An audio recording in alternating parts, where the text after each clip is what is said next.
Ladies and gentlemen, as we begin our services, if we can please kindly turn off all cell phones or electronic devices, or please place them on silent. Thank you.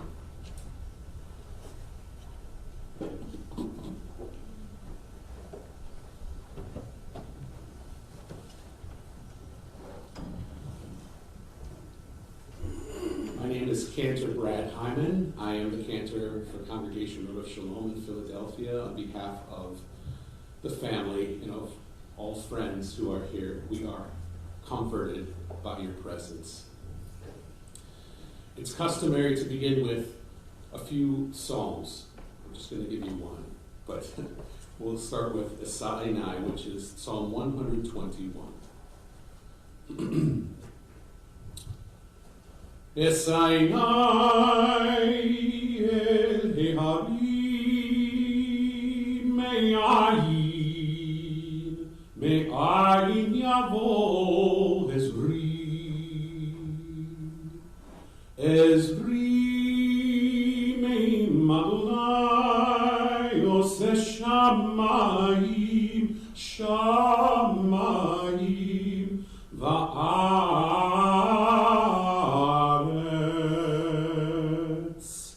al yitein lamot raglecha al yanom shomarecho hinei lo yanum v'lo yishan shomer Yisrael Adonai shomrecha Adonai tzilcha al yad yeminecha Yomam hashemesh lo yakeka v'yareach b'layla Adonai yishmorcha mikol ra yishmor et nafshecha Adonai yishmor et zeitcha uvolecha me'ata ve'ad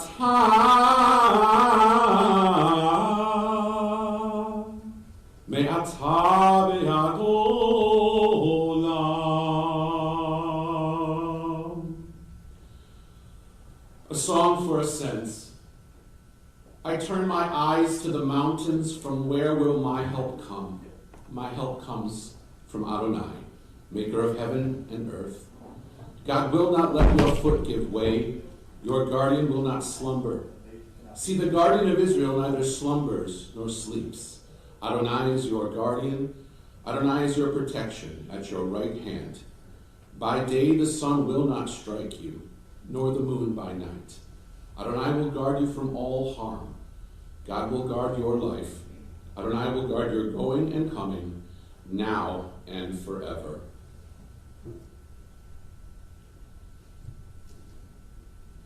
Nothing can fill the emptiness that a death leaves behind.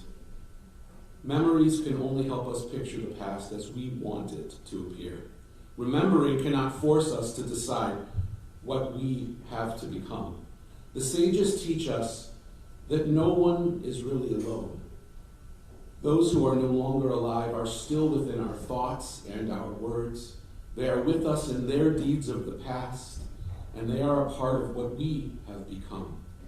We honor them best when we live our lives to the fullest. I am standing on the seashore. A ship sails in the morning breeze and starts for the ocean. She is an object of beauty, and I stand watching her till at last she fades on the horizon. And someone at my side says, she is gone. Gone? Where? Gone from my sight. That is all. She is just as large in the mast's hull and spars as she was when I saw her, and just as able to bear her load of living freight to its destination. The diminished size and total loss of sight is in me.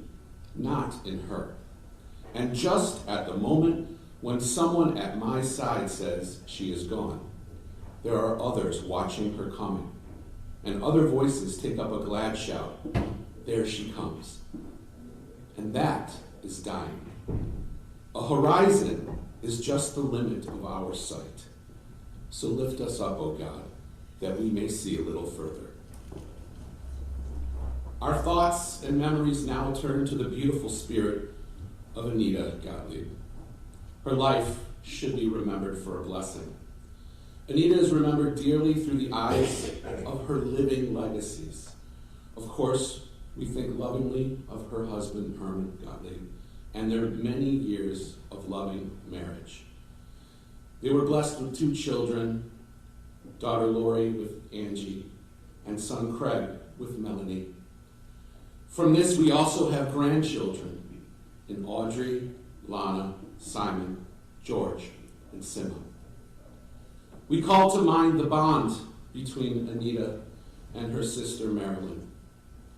Life has blessed Anita with a lifetime of dear friendships and connections that reflect the love that Anita added to this world. 1936 was full of remarkable events. King Edward VIII abdicates his throne to Mary Wallace Simpson. Jesse Owens wins 4 gold medals in Berlin in the presence of Hitler and in defiance of the world that did not see his wins as a representation of themselves. And he had to return to the United States that did not receive him at the White House as other athletes were welcomed. The Rural Electrification Act was enacted to bring electricity to more rural parts of the country. The Zeppelin Hindenburg was completed and flew her maiden voyage. The book Gone with the Wind was published. Billboard magazine printed its first pop music chart. The average cost of a new home was $3,925, and that was considerable as the average annual wage was $1,713. A gallon of gas would cost you 10 cents. A pound of hamburger was 12 cents, and an entire Studebaker cost $665. Jim Henson was born, as was Winnie Mandela, David Carradine, Ursula Andress, Alan Alda, Glenn Campbell, and on November 21st, Anita Gottlieb was born in Philadelphia. Anita attended Southern High School and eventually Temple University. Her journey saw her studying education and worked as a kindergarten teacher for 5 years before she felt a stronger pull towards the obligations of a homemaker. And it was this vision of her as wife and mother that defines a great deal of your memories. In spending time with Craig and Lori, I've come to understand that being a wife and mother and eventually grandmother were her biggest joys, as it served as a vehicle for the immeasurable love that she was able to provide while focusing on home and family. The love she had and shared for Herman was a model of a relationship for anyone to follow and served as a rock for her family. Herman was blessed not only with wife and mother to his children, but also found a best friend in Anita. They were yin and yang and a perfect circle all at the same time. They saw the world through each other's eyes as they traveled to distant places and experienced every bit of life as a couple. Anita had a love for music and was constantly humming or singing. Anita had a love for collecting figurines and things, tchotchkes to the Yiddish speakers. And as Craig can now attest after visiting my office, I would have gotten along quite well with your mother. It's got a few things in it. Anita had a fantastic eye and ability for capturing images of loved ones through the lens of her camera. She was the family historian and amassed 74 photo albums of her work, taking pictures of family and friends more than places or nature. Anita took immense pride in knowing that she was Jewish and that her grandsons became bar mitzvah at Rodef Shalom. Judaism is a religion that has more books about how to live a life than how to mourn or exist in an afterlife. We are expected to make the most of what we have and to celebrate the ability to find or make the things we do not. Nothing, including happiness or health, are guaranteed, and we must actively pursue them. I believe Anita was an active pursuer of happiness, and in that spirit, I believe her family will continue to shape their world as active partners in this work. It is important to hear from some of these people who know Anita and who can speak of her better. First, Craig, then George, Lori, and finally from Simon.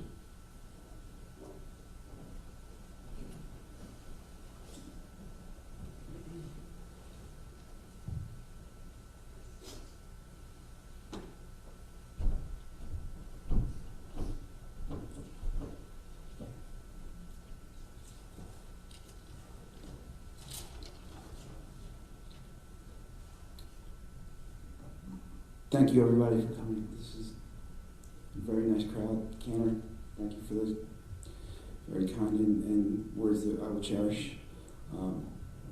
Forgive me if I can use my notes today. I usually try not to use them, but today I'm going to have to. It is difficult to encapsulate a person's life in one word. But I think if we all sat down together to brainstorm about which one word we would use to describe my mother, I'm confident we could all agree on the word sweetness. She emanated sweetness. Sweetness toward her parents, sweetness towards her sister, sweetness towards her husband, sweetness towards her children, her grandchildren, her nieces, her nephews, her cousins, her friends, everybody. It was just part of her being, her essence. She was just very easy to be around and very sweet. I could talk all day about the many facets of her sweetness, because there were many. I'm going to focus on one in particular. They are all meaningful, but this is just one that was a special connection that we had on one way of her expressing her sweetness was she invested herself in my interests and all of our interests, but I'm thinking from my own perspective, from my interests. If I had dinner with a friend, she'd want to hear all about it. If I took a class, she'd want to hear all about it. If I had a day in court, she'd want to hear all about it, and it was completely selfless. It was just a way to connect with me. My dad used a word to describe it. He used the word pump. She would pump me for information. She just wanted to really hear every last detail about everything so we could connect. I'm going to describe a couple examples, and the examples I'm going to use are going to be sports examples, because that's a perfect example, because she wasn't particularly interested in sports, but I was. So through me, she paid a lot of attention to sports.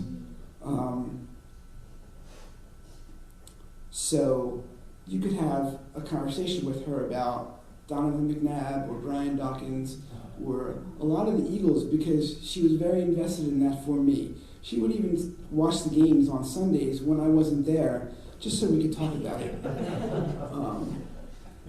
When I was a kid, we had season tickets to the Phillies. We had a 16-game season ticket plan, and she would, so we had 3 tickets, and sometimes we'd go with my mom, sometimes we'd go with my dad, sometimes we'd go with my sister, sometimes we'd go with friends, but the 2 stalwarts were me and my mom. Every time she'd go to every single game. And at the time, I looked forward to going to the games and wasn't thinking about it, but in hindsight, I just recognized what an unbelievable time commitment that was, to go for, probably once a week for 4 or 5 hours on a weeknight. And that's assuming that there wasn't a doubleheader, in which case we'd go, leave the house at 4 and get back at midnight. And for me, it was just fun to go to the games. And she just did it to connect with me and spend time with me. And, I just really cherish that time. I don't want to take too much time now. I did want to say something about my dad too. I'm also going to use a sports analogy for you, Dad. Well, so my parents were a real. I think of them as a real parenting unit. They really did it together. They had different personalities and different strengths and weaknesses, but together as parents, they were really formidable. And there was a hockey player for the Flyers named Bernie Perrant, and his last name was spelled Parent. So as a 13 or 14-year-old that thought I was more clever than I really was, I thought I'd be very funny by calling them Bernie, as in they were the parents, so I called them Bernie. And that was my little secret way of thinking that I was cool, but also it actually had some insight because they were together the parent. It wasn't even necessary to think about who was doing what. They were just a wonderful unit together, and I'm very grateful for that. I love you very much, Mom. I'm going to miss you a lot. And I was thinking that, I guess my first thought was, this is going to be so hard to get through without you. You were also somebody that I counted on to just help me through things and talk to me about things.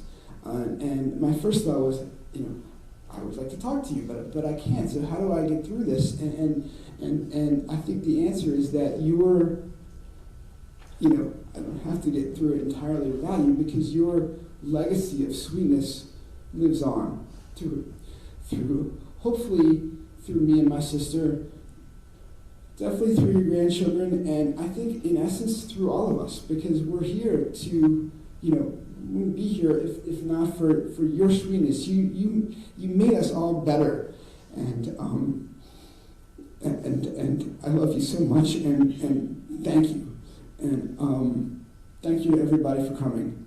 And I'd like to introduce my son George now.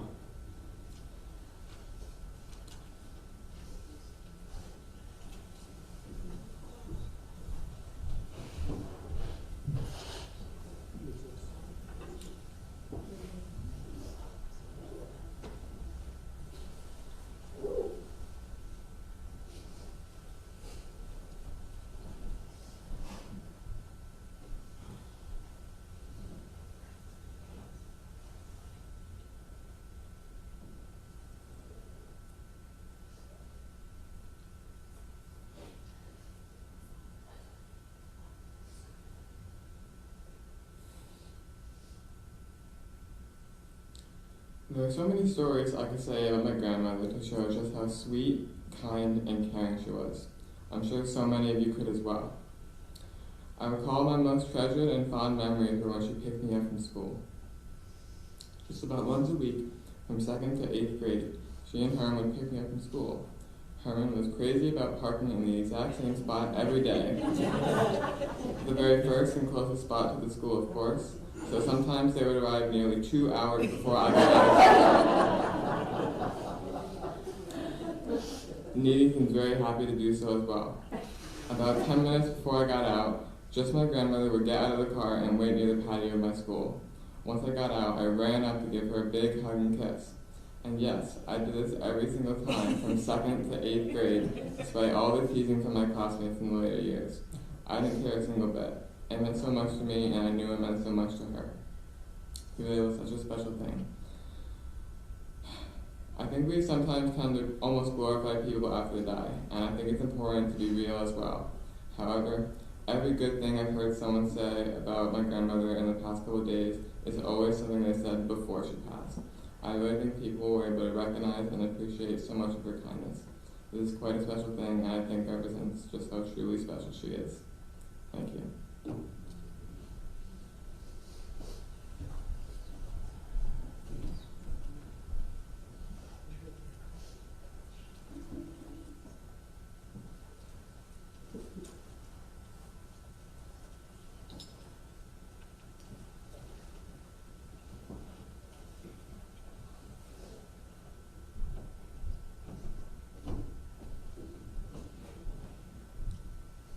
Thanks, George.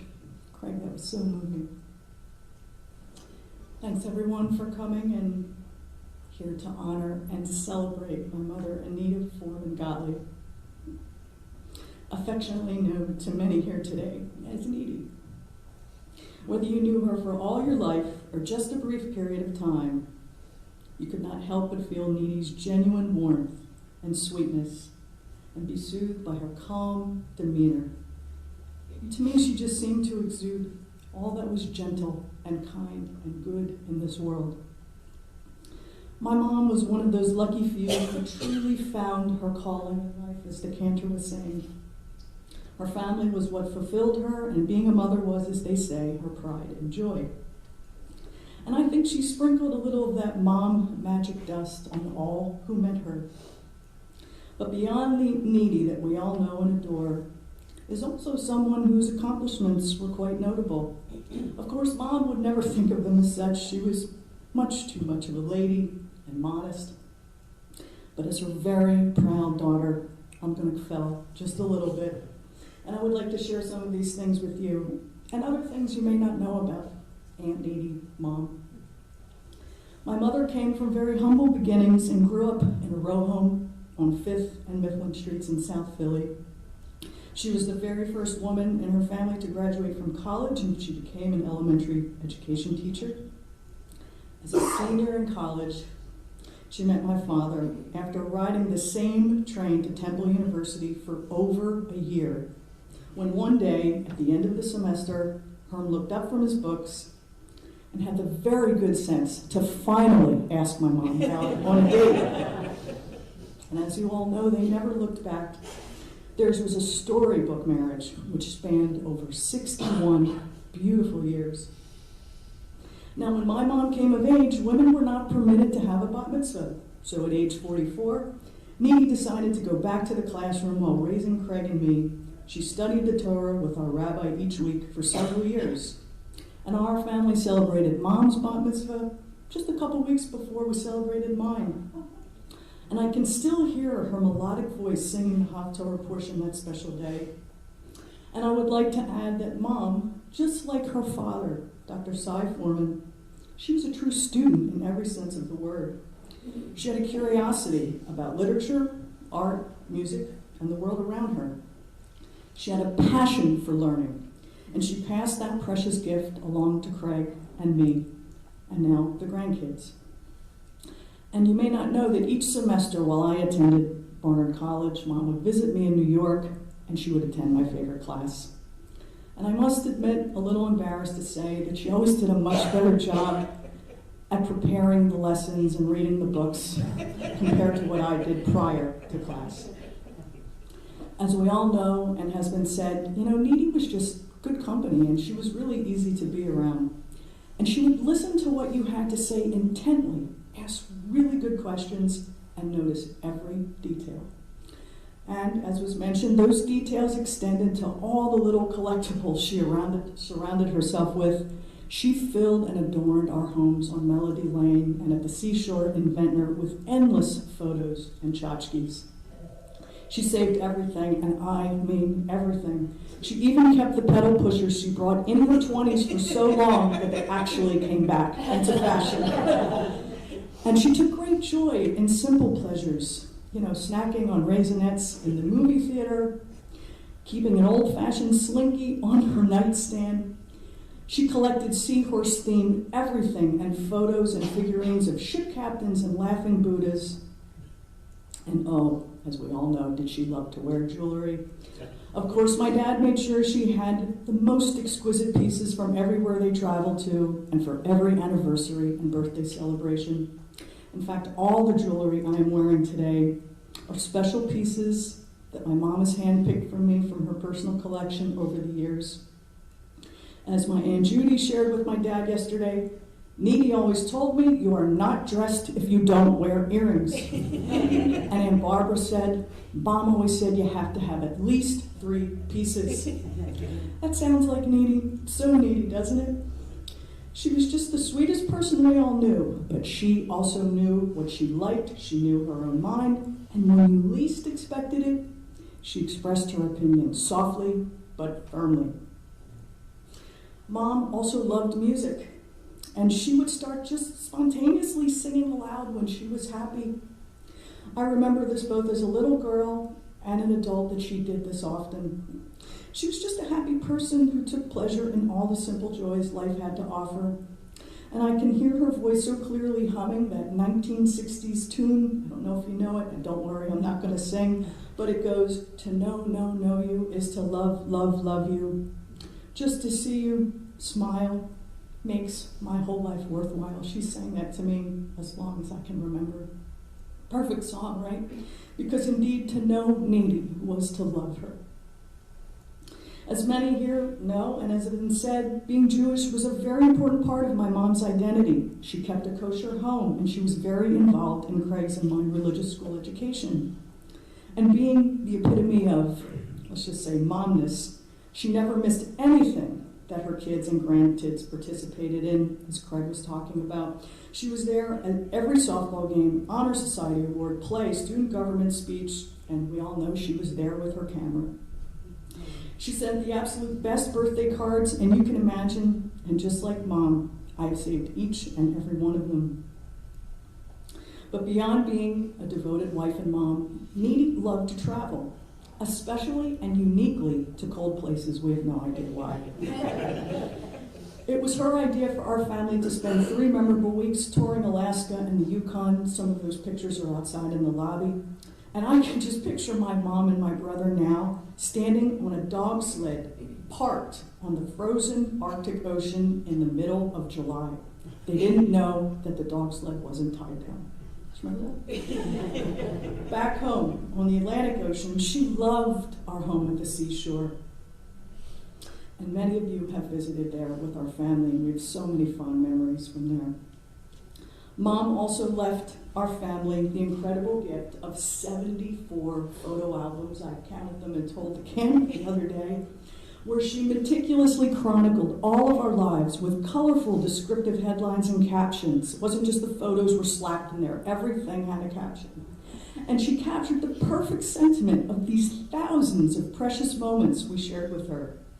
As my dad said to me the other day, what a treasure of stories Mom left for all of us. And boy, she did. And on that note, and in closing, I think my favorite story of all, that she would share over and over, because I could never hear it enough, was the day she and my dad brought me home from the adoption agency, the Jewish Children and Family Services of Philadelphia. It was a rainy Thursday, she would begin, and she would smile. And she would continue with such warmth and love. And there were clouds in the sky, she said, but there was sunshine in our hearts. You see, when my parents adopted me, it changed the course of both my mom's and my life forever. And it just created this sacred, special bond between us. And that profound and unconditional love I heard in my mother's voice each and every time I called her. It was just such a blessing that has grounded and nurtured me my entire life. How lucky am I to be able to say that my mom was my best friend. Oh, I missed her so much. I'd like to share a very short but poignant poem that my mother framed and gave to me. Of course, she framed it. It was called The Answer to an Adopted Child. And it goes, not flesh of my flesh or bone of my bone, but still miraculously my own. Never forget for a single minute you didn't grow under my heart, but in it. All of us, the Gottliebs, Craig, Herm, Needy, I'm sure, and myself, would also like to extend a very special thank you today to Elena Harvey and Yaya Rodriguez, who lovingly and with the most impressive diligence and humor helped care for my mother in her final months. Thank you, Elena and Yaya. You know, Needy adored you both. Thank you.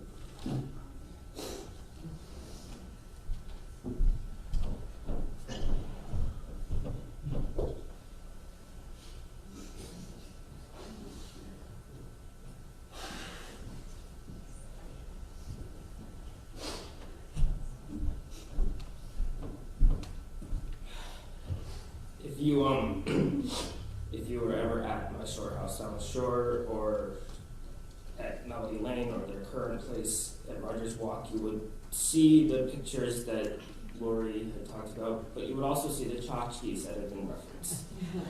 One such tchotchke is a large collection of seahorse-related items. And when I was younger, I asked my grandmother why seahorses. She said, oh, because they're my favorite animal.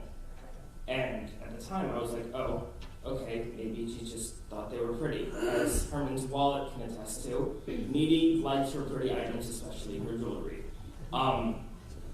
But after doing a little bit of research, I figured out why she liked seahorses so much.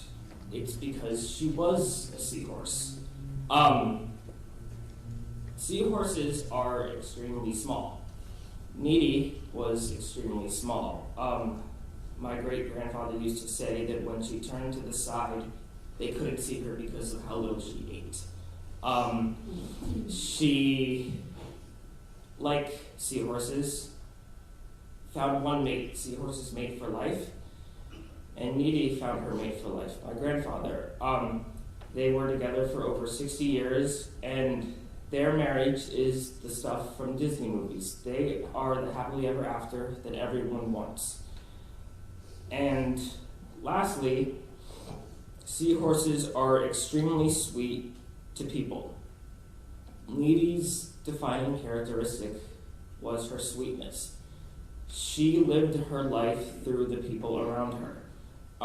She was happy when the people around her were happy. So obviously this is a very hard time, but I think that in order to honor Needy, we should be happy for the time that we had with her. And so doing, if we're happy, she's happy too. Thank you.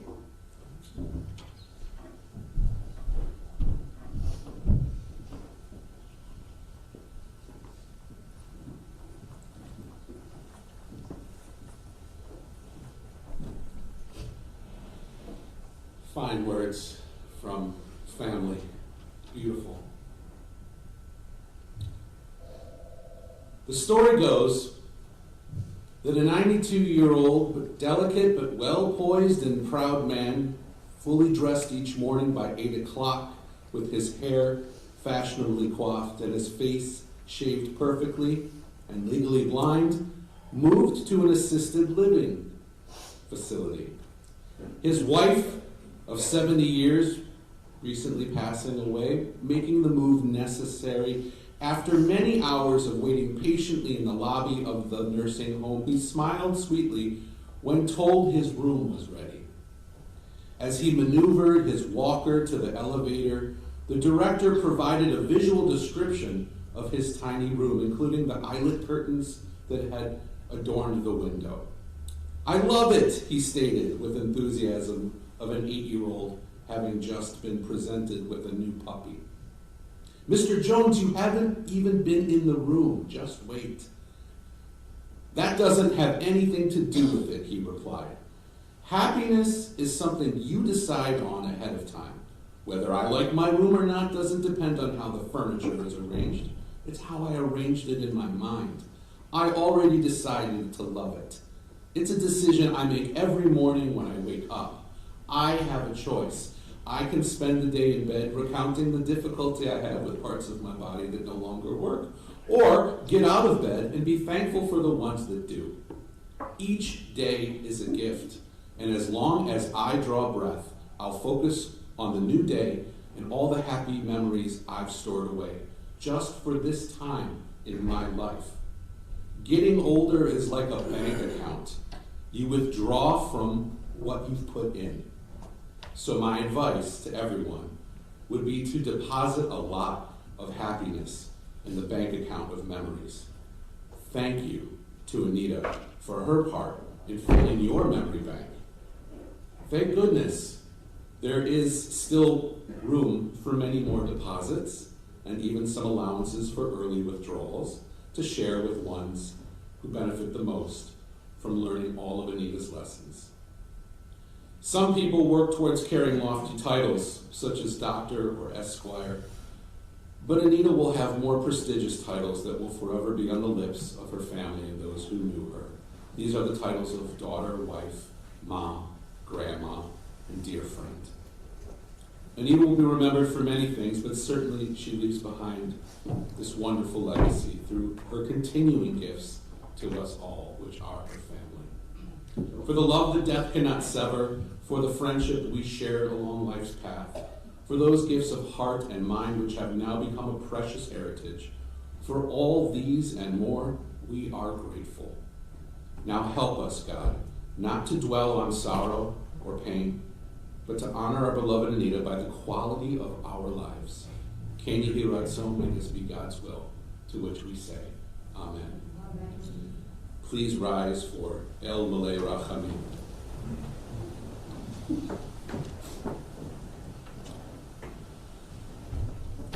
El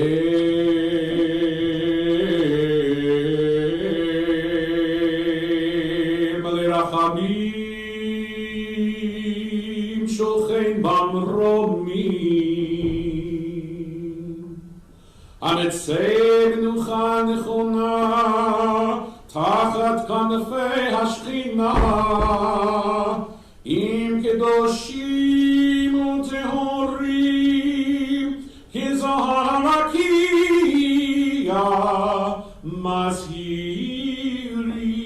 מזהירים את נשמת ידידנו שהלכה לעולמה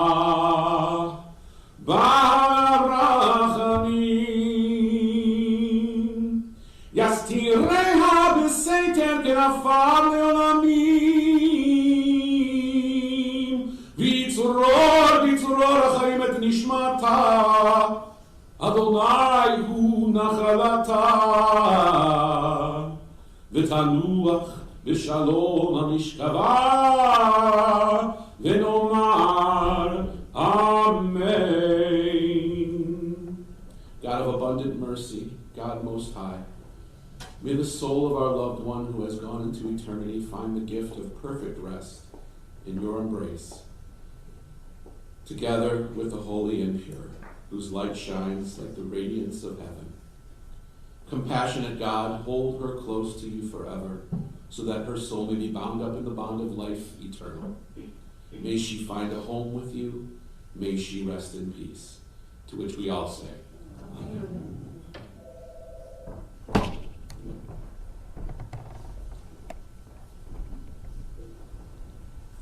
Please be seated.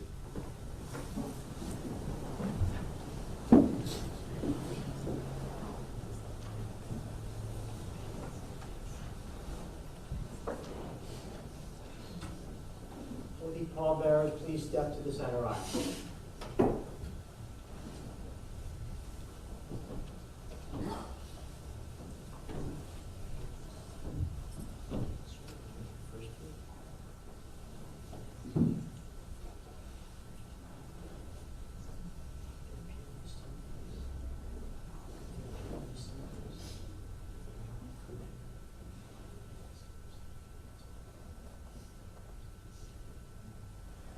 I'll ask if we can rise once more, please.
You may be seated, please.